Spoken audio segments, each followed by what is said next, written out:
脚下的一米线保持均等距离，打开你们的温度。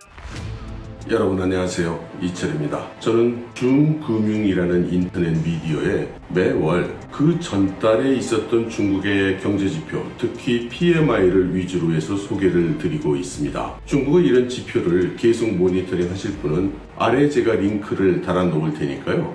한번 찾아봐 주시면 감사하겠습니다. 지난 3월에 중국 제조 PMI는 49.5%를 기록했습니다. 여러분들 다 잘 알고 계시겠지만 제조 PMI 지수라는 것은 실제로 제조업에 있는 구매 매니저들에게 설문조사를 해서 다음 달에는 이달보다 더 많이 구매할 것 같으냐 적게 구매할 것 같으냐 이걸 물어서 많이 구매할 것 같다고 대답한 비율을 계산해 내는 것이죠.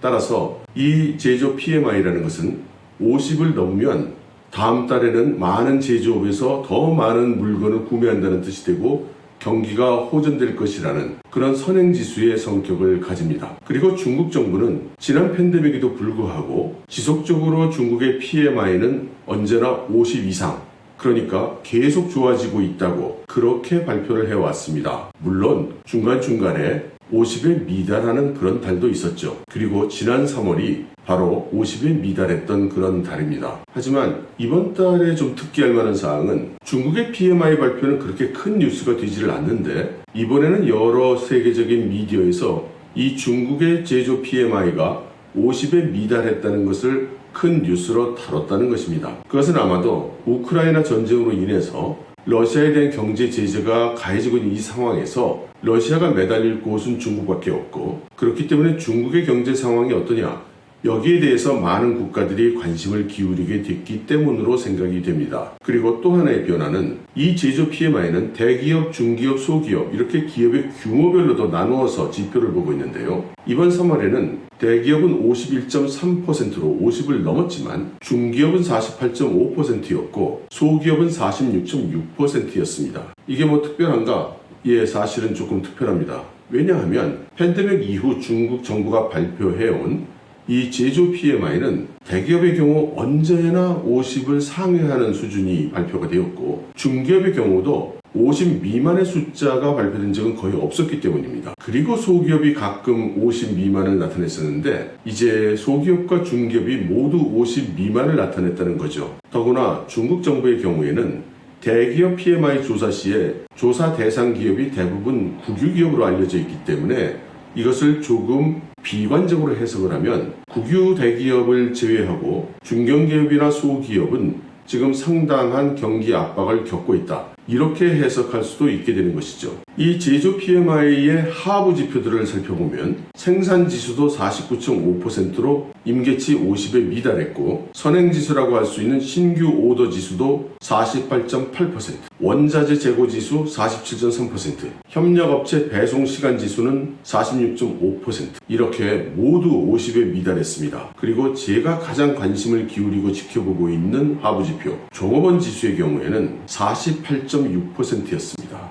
그러므로 아마도 국유 대기업을 제외하고는 중국의 대다수 기업들이 모두 어려운 경영 상태에 처해 있다고 볼 수 있을 것 같습니다. 더군다나 종업원 지수의 경우는 중국 정부가 발표하는 실업률이 소위 도시 실업률이고 여러 가지로 신뢰받지 못하고 있기 때문에 제가 팬데믹 발생 이후 2년 이상을 모니터링해온 지표입니다. 그런데 단 한 번도 소기업의 종업원 지수가 50을 넘은 적이 없었습니다. 그러므로 이것은 지난 2년 동안 중국의 소기업들은 지속적으로 종업원이 줄어왔다는 의미로 해석할 수 있고 그것은 소기업들이 많이 도산을 했다는, 문을 닫았다는 이제 그런 의미로 해석할 수 있을 것 같습니다. 중국 정부는 이 상황에 대해서 인정을 하고 있습니다. 그리고 이렇게 된 원인을 주로 주요 원자재 구매 가격 지수와 공장도 가격 지수가 각각 66.1% 그리고 56.7%로 엄청나게 올랐다는 점을 지적하고 있습니다. 이 두 지표 모두 지난 5개월 만에 최고치를 기록을 했고 따라서 기업들에게 있어서의 비용 압박이 심했다는 겁니다. 여기서 중국 정부가 하고 싶었던 말은 아마도 이렇게 원자재 가격이 엄청나게 상승한 것이 주 원인이 되었다는 것으로 내부 원인이 아니라 외부 환경 요인인 것이고 이 상황은 구조적인 것이 아니라 일시적인 현상이다. 이런 것을 시사하고 싶은 것 같습니다. 그런데 중국 정부와는 독립적으로 별도로 자체적으로 조사한 PMI를 내고 있는 중국의 차이신에 의하면 다른 숫자들의 경향은 중국 정부의 공식 통계와 일치하는데 종업원 지수에 대해서만 50을 넘었다고 발표를 했는데 이것은 상당히 좀 의아스럽습니다. 왜냐하면 말씀드린 바와 같이 중소기업의 경우는 지난 2년 동안 지속적으로 종업원 지수가 악화되는 현상을 보였었고 최근에는 민간 대기업도 대규모 감원을 시작했기 때문입니다. 알리바바 그룹도 감원을 시작을 했고요. 텐센트도 감원을 시작했습니다. 이들 민간 대기업들의 감원 규모는 기업에 따라서 5%에서 많게는 15%까지 감원을 하고 있습니다. 그런데 이 기업들의 규모가 크다 보니까 이렇게 감원되는 사람의 총수가 적어도 수십만 명에 달할 거라고 합니다. 이런 상황에서 종업원 지수가 50을 넘는다는 것은 저로서는 좀 이해하기 어려운 일입니다. 비제조업 PMI도 48.4%로 급락을 했습니다. 이 비제조업 PMI는 사실 둘로 나누어 봐야 합니다. 한쪽은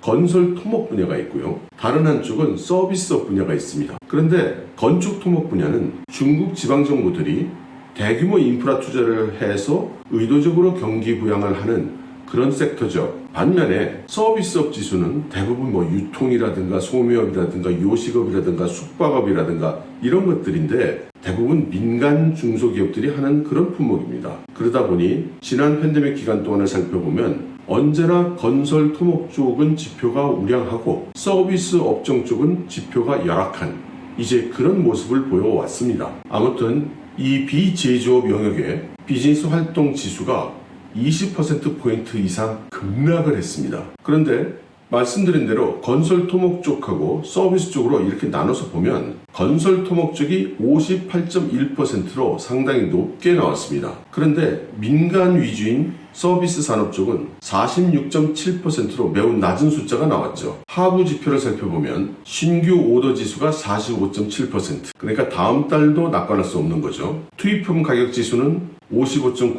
소비 가격 지수도 51.1%, 물가는 생산자고 소비자고 오르고 있다는 겁니다. 하부 지표 중에 업무 활동 예상 지수, 이것이 54.6%나 나와서 중국 정부는 그래서 앞으로 잘 될 거다 이렇게 이야기를 하고 있습니다. 그런데 신규 오더 지수가 45.7%로 급락을 했는데 업무 활동 예상 지수는 어떻게 54.6%나 되는 그런 높은 수치를 보일 수 있는지 조금 의문이죠. 비제조업 분야에 있어서의 종업원 지수도 47.1%에 불과했습니다. 여러 가지 상황을 고려할 때 중국에 있어서의 실업은 점점 더 확대되고 있다는 것을 부인하기 어렵습니다. 아무튼 3월 달에 중국의 종합 PMI는 48.8%로 나타났습니다. 모두에 말씀드린 바와 같이 이번에는 서방 언론도 매우 관심을 기울이고 있는데요. 이러한 PMI 하락을 보도함과 동시에 중국 중앙정부, 그러니까 국무원이 금년에 지방정부 특별채권을 발행하면서 예년과는 달리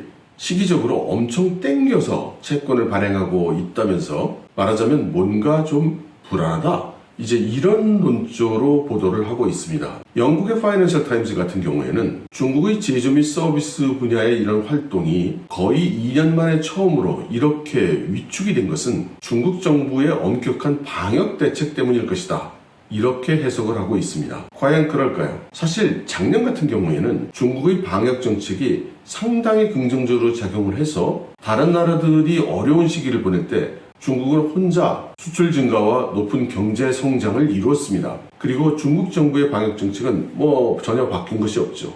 그리고 이 바뀌지 않는다는 점이 지금 문제가 되고 있는 것 같습니다. 시안에서 록다운이 발생했을 때 우리는 삼성전자의 시안 반도체 공장이 멈춰서는 장면을 볼 수 있었습니다. 그리고 바로 얼마 전까지 일일 생산 가치가 거의 76억 위안에 달하는 선전에서 록다운이 발생하는 것을 우리가 볼 수 있었죠. 당시 선전이 일주일 록다운 되는 동안에 빚어진 수출입 차질이 하루 평균 우리나라 돈으로 16조에 달했다고 합니다. 그리고 일주일 정도 록다운이 되었었으니까 약 112조에 달하는 무역 차질이 생긴 것이죠. 그런가 하면 애플의 아이폰도 생산이 중단이 되었습니다. 애플의 주요 협력 업체를 살펴보면 중국 기업이 42개, 타이완 기업이 46개, 홍콩 기업이 10개 정도 되고 그리고 소수의 다국적 기업이라고 합니다. 그런데 이들 업체들의 대부분의 공장이 선전을 비롯한 광둥성에 집중이 되어 있죠. 그러므로 선전이나 동강 같은 도시의 록다운은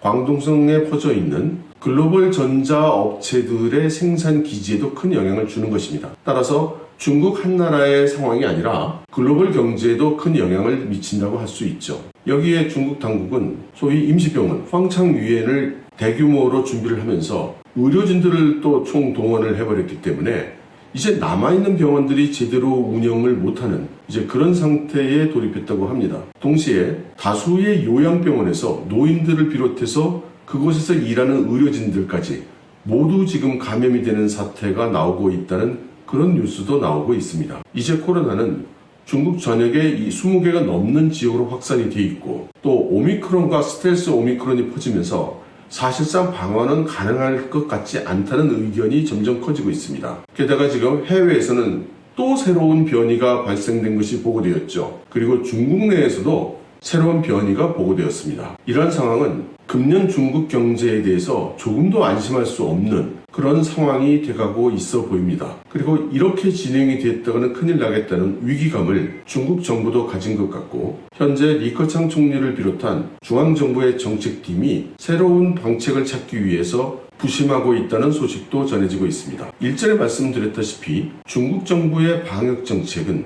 이미 일정 정도 정치 이념이 가미가 돼서 견제하는 것만이 승리라는 시진핑 주석의 이 태도에 도전할 수 없는 상태인데 과연 이런 분위기 하에서 현실적으로 도움이 될 수 있는 정책이 나올 수 있을지 정말 관심을 가지지 않을 수 없습니다. 여러분 들어주셔서 감사합니다.